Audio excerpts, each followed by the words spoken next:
So students once again welcome back to the channel. और आज की क्लास में स्टार्ट करेंगे अकाउंटेंसी की volume 2 that is accounting for companies. और इससे पहले हम लोग accounting for partnership firm complete कर चुके हैं। So examination point of view से ये बुक भी आपकी इंपॉर्टेंट रहेगी क्योंकि अप्रोक्सीमेटली 20 to 25 मार्क्स यहां से आपके 100% कवर होंगे एग्जाम में। तो चलिए, आसान बुक है, छोटी बुक है और सिर्फ 2 ही चैप्टर हैं, जिसमें पहला चैप्टर होगा अकाउंटिंग फॉर शेयर कैपिटल और दूसरा चैप्टर होगा accounting for debentures. Second chapter बहुत सिंपल है, बहुत छोटा है। मेन चैप्टर जो है आपका वो पहला ही है, यानी कि अकाउंटिंग फॉर शेयर कैपिटल। और ये अकेला चैप्टर मान के चलिए 15 to 18 मार्क्स सिर्फ ये अकेला चैप्टर दिलवाएगा आपको। ठीक है, तो चलिए बिना किसी देरी के बात करते हैं अकाउंटिंग फॉर कंपनीज की। सबसे पहले बुक का नाम कंपनीज। बेटा कंपनीज तो याद है आपको भी, सर पढ़ाया कब जो याद रहेगा, क्लास 11th में बिजनेस स्टडीज का सेकंड चैप्टर याद है क्या, फॉर्म्स ऑफ बिजनेस ऑर्गेनाइजेशन। पहला सोल प्रोप्राइटरशिप, दूसरा पार्टनरशिप फर्म, तीसरा जॉइंट स्टॉक कंपनी या सॉरी तीसरा होगा जॉइंट हिंदू फैमिली बिजनेस, चौथा कोऑपरेटिव सोसाइटीज, पांचवा जॉइंट स्टॉक कंपनीज यानी कि कंपनीज जहां पर पढ़ा था कंपनीज, टाइप्स ऑफ शेयर्स। मेरे ख्याल से आप लोग भूल गए, कोई बात नहीं। हम लोग शुरुआत करते हैं कि आखिर ये कंपनी होती क्या है, किसे हम कंपनी बोलते हैं। So company is basically an artificial person. Company क्या होती है, आर्टिफिशियल पर्सन है। आर्टिफिशियल पर्सन मींस वो पर्सन जिसे हमने या जिसे लॉ ने क्रिएट किया है वो आर्टिफिशियल पर्सन कहलाता है। तो देखो, company is an artificial person, किसने क्रिएट किया है, क्रिएटेड बाय लॉ। अब आपके माइंड में आएगा सर लॉ मींस कानून, कौन सा लॉ। सो बेसिकली यहां पर जो लॉ काम करता है वो काम करेगा कंपनीज एक्ट 2013। ठीक है, कुछ बच्चों के माइंड में क्वेश्चन आएगा सर कंपनीज एक्ट 2013, क्या 2013 से पहले कोई कंपनीज नहीं थी, क्या 2013 से पहले कोई कंपनीज एक्ट नहीं था। तो बेटा बिल्कुल था, वो भी याद रखिएगा। कंपनीज एक्ट 2013 से पहले जो आपका वर्क करता था वो था कंपनीज एक्ट 1956। ठीक है, ये बातें जरूर याद रखिएगा। चलो, तो कंपनी क्या होती है, आर्टिफिशियल पर्सन है, किसने क्रिएट किया है, लॉ के द्वारा क्रिएट हुए हैं, having separate entity. Separate means अलग। यार पार्टनरशिप की डेफिनेशन याद है क्या, वहां पर कोई भी सेपरेट एंटिटी नहीं होती थी, यहां सेपरेट एंटिटी होती है। इट मींस कि जो मेंबर है यानी कि ओनर्स है, ओनर्स अलग है, मैनेजमेंट यानी कि कंपनी अलग है। कंपनी के काम के लिए ओनर्स जिम्मेदार नहीं होंगे और ओनर्स के काम के लिए कंपनी जिम्मेदार नहीं होगी, इसे बोलते हैं सेपरेट एंटिटी। लेकिन पार्टनरशिप में ऐसा नहीं था, पार्टनर्स और पार्टनरशिप फर्म दोनों एक ही जैसे माने जाते थे, यानी एक के लिए दूसरा जिम्मेदार और दूसरे के लिए पहला जिम्मेदार। ठीक है, बट यहां पर क्या होता है, यहां पर होता है सेपरेट एंटिटी, सेपरेट है, अलग अलग है, मैनेजमेंट अलग है, ओनरशिप यानी कि शेयर होल्डर्स फंड अलग है। ठीक है, विथ एक नया सब परपीचुअल सक्सेशन। परपीचुअल सक्सेशन मींस मेंबर्स में कम और मेंबर्स में गो, मेंबर्स आएंगे मेंबर्स जाएंगे बट कंपनी हमेशा एग्जिस्टेंस में रहती है, इसे बोलते हैं परपीचुअल सक्सेशन। अच्छा एक बात बताओ, रिसेंटली हम लोगों ने देखा रतन टाटा जी की डेथ हो गई। ये बताओ क्या टाटा जो कंपनीज थी क्या सारी बंद हो गई क्या, टाटा मोटर्स, टाटा स्टील, ये सारी कंपनीज बंद हो गई क्या। आप कहोगे नहीं सर ये तो कंटिन्यूस चल रही है। तो बिल्कुल बेटा, कंपनीज पे कोई भी प्रभाव नहीं पड़ता है किसी भी मेंबर के आने से और किसी भी मेंबर के जाने से। चलिए, and have a common seal यानी कि कॉमन सिग्नेचर। तो हर एक कंपनी की स्टैंप होती है, कॉमन सिग्नेचर होते हैं। सो उम्मीद करूंगा यार एटलीस्ट आप कंपनी की डेफिनेशन तो समझ गए, और डेफिनेशन समझ गए तो यहीं से आपको फीचर्स भी लिखने हैं। देखो फीचर्स जैसे artificial person, created by law यानी कि इनकॉर्पोरेटेड बाय लॉ और लॉ में नाम लिख दीजिएगा, सेपरेट लीगल एंटिटी, तीसरा फीचर परपीचुअल सक्सेशन, चौथा फीचर, पांचवा फीचर कॉमन सील यानी कि सिग्नेचर। ठीक है, अब जरा बात करें एक और इंपॉर्टेंट टॉपिक की, थियोरेटिकल टॉपिक की। चलो, एक छोटा सा टॉपिक है, आसान सा टॉपिक है, that is types of companies.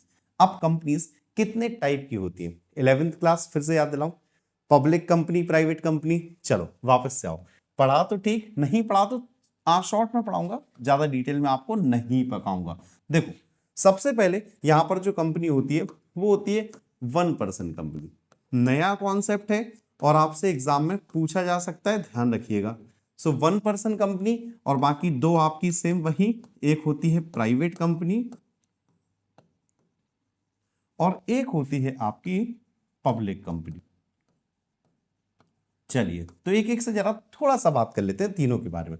सबसे पहला इजी है, आपका 1% कंपनी। नाम से क्या पता चल रहा है, कंपनी तो है लेकिन 1%, यानी कि ऐसी कंपनी जिसमें सिर्फ एक ही पर्सन होता है, एक ही शेयर होल्डर, यानी कि एक ही मेंबर जिस कंपनी में होता है वो कहलाता है 1% कंपनी। और जो इसकी जो डेफिनेशन गिवन है वो गिवन है सेक्शन 262 ऑफ कंपनीज एक्ट 2013।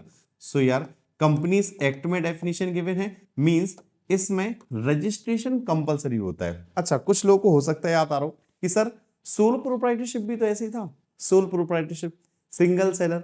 बेटा सोल प्रोप्राइटरशिप और 1% कंपनी में काफी डिफरेंस है। वहां पर सोल प्रोप्राइटरशिप में लाइबिलिटी अनलिमिटेड होती थी, लेकिन यहां पर 1% कंपनी में सिंगल पर्सन है बट लाइबिलिटी कैसी है, लिमिटेड। क्यों है, क्योंकि यहां पर रजिस्ट्रेशन कंपलसरी होता है। सेम वही बात, सोल प्रोप्राइटरशिप में रजिस्ट्रेशन कंपलसरी नहीं था, लेकिन यहां पर रजिस्ट्रेशन कंपलसरी होता है। तो ये कुछ डिफरेंस है आपके सोल प्रोप्राइटरशिप में और 1% कंपनी में। चलो सेकंड आओ, प्राइवेट कंपनी। सो दो प्रकार की कंपनी और है, प्राइवेट और पब्लिक। देखो बेटा, वो कंपनी जिसमें मिनिमम 2 मेंबर्स और मैक्सिमम आपके 200 मेंबर होते हैं, प्राइवेट कंपनी है। जबकि पब्लिक कंपनी के लिए मिनिमम चाहिए 7 मेंबर। यहां पर यार मैक्सिमम की कोई लिमिट नहीं होती, मैक्सिमम होते हैं यहां पर अनलिमिटेड। एक काम करते हैं यार, बिना किसी देरी के ना इनका सीधा डिफरेंस पढ़ देते हैं। डिफरेंस पढ़ेंगे बेटर समझ में आ जाएगा प्राइवेट कंपनी और पब्लिक कंपनी। चलिए देखो, कुछ पॉइंट्स है मेरे पास, इजी पॉइंट है, सिंपल पॉइंट है, सुनते हुए चलिएगा और जरूरत पड़े तो लिख भी लीजिएगा। चलो, जैसे सबसे पहले इजी पॉइंट है नंबर ऑफ मेंबर्स, कितने मेंबर हो सकते हैं प्राइवेट और पब्लिक में। सो यहां पर प्राइवेट में मिनिमम 2, ठीक है, मैक्सिमम 200 बता चुका हूं, लेकिन पब्लिक में जो मिनिमम है वो है 07 की लिमिट। ध्यान रखिएगा, मैक्सिमम यहां पर कोई भी लिमिट नहीं है। पहला पॉइंट सिंपल पॉइंट, उम्मीद करूंगा याद भी हो गया होगा। सेकंड पॉइंट आओ, ट्रांसफर ऑफ शेयर्स। क्या आप अपना शेयर ट्रांसफर कर सकते हो? देखो, पब्लिक कंपनी में आप इजीली ट्रांसफर कर सकते हो, पब्लिक कंपनी में कोई दिक्कत नहीं होती है, लेकिन प्राइवेट कंपनी में ध्यान रखना शेयर ट्रांसफर करना आसान नहीं होता है। आर्टिकल ऑफ एसोसिएशन रेस्ट्रिक्शंस लगाता है कि आप अपने शेयर्स को ट्रांसफर नहीं कर सकते। अपना शेयर तो समझते हो, मैं अपनी जगह किसी दूसरे को ओनर बना दूं, तो प्राइवेट में इतना आसान नहीं होता है, लेकिन पब्लिक कंपनी में आप इजीली ट्रांसफर कर सकते हो। देखो जरा, सो transfer of share, AOA that is article of association. कुछ बच्चे पूछेंगे सर आर्टिकल क्या होता है? बेटा आपने क्लास 11th में ही दो डॉक्यूमेंट पढ़ोगे, कंपनी के दो important document, that is MOA memorandum of association and AOA articles of association. Main document MOA था, सब्सिडियरी सेकेंडरी डॉक्यूमेंट आपका एओए था। So AOA restricts the transfer of share, यहां पर आप ट्रांसफर नहीं कर सकते हो, जबकि transfer of share is of listed company. तो यहाँ लिस्टेड कंपनी से होती है, स्टॉक एक्सचेंज में जिनका लिस्ट होता है, जिनमें लिस्ट में नाम होता है, वो इजीली शेयर्स को ट्रांसफर कर सकती है। चलिए नेक्स्ट आओ, प्रोस्पेक्टस। मेन क्वेश्चन यार, सबसे पहले पूछेंगे कि प्रोस्पेक्टस होता क्या है। देखो, जब कंपनी शेयर इश्यू करते तो शेयर इश्यू करते टाइम प्रोस्पेक्टस में एक ऐसा डॉक्यूमेंट होता है जिसमें कंपनी की पूरी डिटेल गिवन होती है, यानी कि हम शेयर इश्यू कर रहे हैं, क्यों इश्यू कर रहे हैं, वो जो डॉक्यूमेंट होता है जिसमें डिटेल्स होती है वो कहलाता है प्रोस्पेक्टस। अब आप कहोगे सर प्राइवेट कंपनी तो शेयर इश्यू कर ही नहीं रही है, प्राइवेट कंपनी तो शेयर इश्यू कर ही नहीं सकती है, तो प्राइवेट कंपनी को प्रोस्पेक्टस इश्यू करना नहीं पड़ता है, लेकिन पब्लिक कंपनी को इश्यू करना पड़ता है। सो याद देखो, प्रोस्पेक्टस प्राइवेट कंपनी इश्यू नहीं करती है, जबकि पब्लिक कंपनी इश्यू करती है। चलिए नेक्स्ट आओ, सब्सक्रिप्शन ऑफ शेयर। बता चुका हूं यार, शेयर सब्सक्राइब। ये बताओ, क्या पब्लिक प्राइवेट कंपनी के शेयर सब्सक्राइब कर सकती है? या इस प्रकार से पूछूं, क्या प्राइवेट कंपनी पब्लिक को शेयर बेच सकती है? तो आपका आंसर रहेगा नहीं।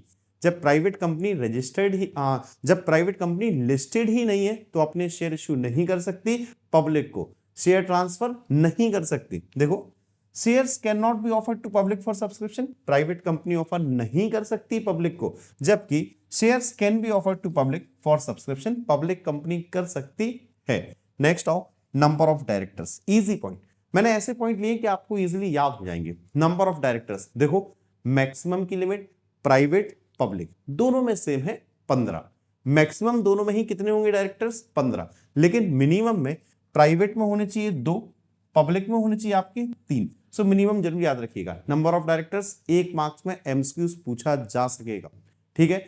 प्राइवेट में आपके 2, पब्लिक में आपके 3। एक लास्ट और है नेम, यानी कि आप क्या नाम से पता कर सकते हो कौन सी कंपनी प्राइवेट कंपनी है, कौन सी कंपनी पब्लिक कंपनी है। एक एग्जांपल के तौर पर मैंने कंपनी का नाम लिया हिंदुस्तान यूनिलीवर लिमिटेड, लास्ट में क्या था हिंदुस्तान यूनिलीवर लिमिटेड, जिस कंपनी के एंड में लिमिटेड शब्द आता है दैट इज पब्लिक कंपनी, और जिस कंपनी के एंड में प्राइवेट लिमिटेड शब्द आता है वो आपकी प्राइवेट कंपनी, ठीक है। सो यहां पर प्राइवेट लिमिटेड आएगा, यहां पर आपका लिमिटेड आएगा।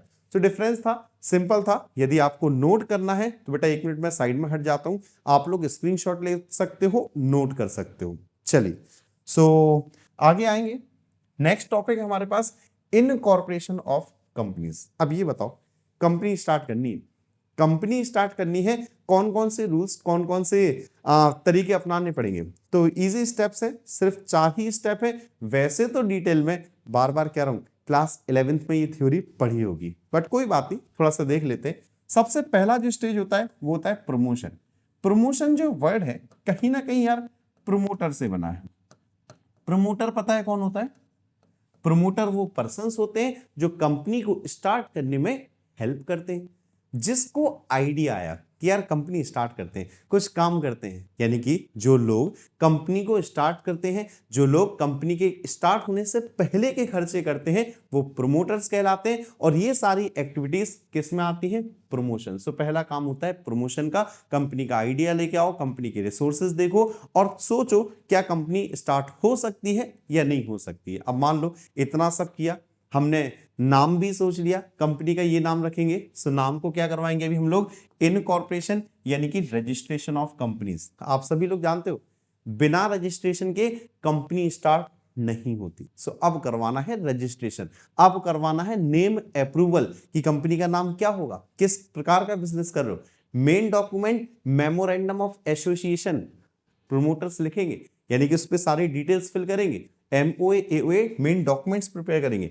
नेक्स्ट आओ कैपिटल सब्सक्रिप्शन, एक इंपॉर्टेंट, क्योंकि ये वो स्टेज है जिसके बाद आपका बिजनेस स्टार्ट होगा। हर एक बिजनेस को स्टार्ट करने के लिए जरूरत पड़ती है कैपिटल की। सो यहां पर जो भी प्रमोटर्स हैं वो कैपिटल कंट्रीब्यूट करेंगे, यानी कि MOA में लिखा जाएगा कि किस प्रमोटर ने कितनी कैपिटल कंट्रीब्यूट की है, ठीक है। सो कैपिटल सब्सक्रिप्शन, और इसके बाद लास्ट हो जाता है आपका कमेंसमेंट ऑफ बिजनेस, यानी कि स्टार्टअप ऑफ बिजनेस। तो यहां से अब आपका बिजनेस स्टार्ट होता है, ठीक है।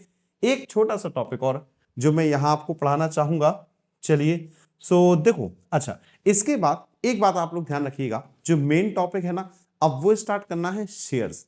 तो मैं चाहूंगा कि शेयर्स, टाइप्स ऑफ शेयर्स एक वीडियो में आ जाए, क्योंकि टाइप्स ऑफ प्रेफरेंस शेयर थोड़ा सा लेंथी हो जाएगा। उसके अलावा फिर जो शेयर और शेयर कैपिटल के टाइप हैं, that is authorised, issued, subscribe and subscribe and fully paid up, subscribe but not fully paid up. मैं सोच रहा हूं इनके लिए एक अलग से वीडियो बना दिया है अभी। तो चलिए फिलहाल इस वीडियो में, पहली वीडियो में इतना ही। मिलता हूं मैं आपसे बहुत ही जल्द नेक्स्ट वीडियो में। सो आज की क्लास अटेंड करने के लिए आप सभी का ढेर सारा धन्यवाद। प्लीज जिन्होंने अभी तक चैनल को सब्सक्राइब नहीं किया है, चैनल को सब्सक्राइब जरूर कर लें। Okay, thank you so much.